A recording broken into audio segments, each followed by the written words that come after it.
Je vais être très clair. En 2020, ces moments de retrouvailles devront être nécessairement différents de ceux que nous avons l'habitude de vivre en cette période de l'année. 2020 est une année définitivement à oublier et les fêtes seront à célébrer avec beaucoup de modération. C'est le message passé aujourd'hui par les autorités locales à propos de Noël et du Nouvel An. Toutes les mesures sanitaires sont maintenues jusqu'au 15 janvier, mais un très léger aménagement du couvre-feu a été annoncé. Pour les soirs de Noël et du Nouvel An, avec le président Édouard Fritch, nous avons décidé de décaler l'horaire du couvre-feu d'1 heure. Ainsi, le 24 décembre et le 31 décembre, il débutera à 22 heures au lieu de 21 heures.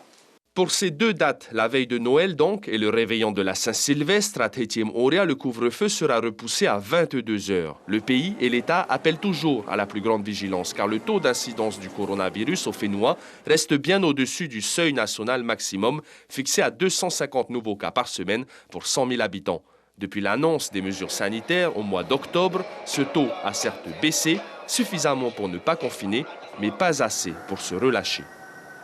Avec un minimum de respect, je pense que nous pourrons vaincre.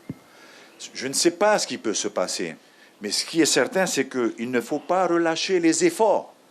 Vous avez vu, ça baisse, ça baisse, ça baisse. Il faut l'anéantir complètement et nous aurons gagné et nous nous serons protégés contre cette troisième vague éventuelle. Il semble loin le temps où l'on pouvait célébrer les fêtes sans se soucier des masques, de la distanciation et des restrictions. Le Covid-19 est passé par là et une chose est sûre, quand il partira, on ne le regrettera pas.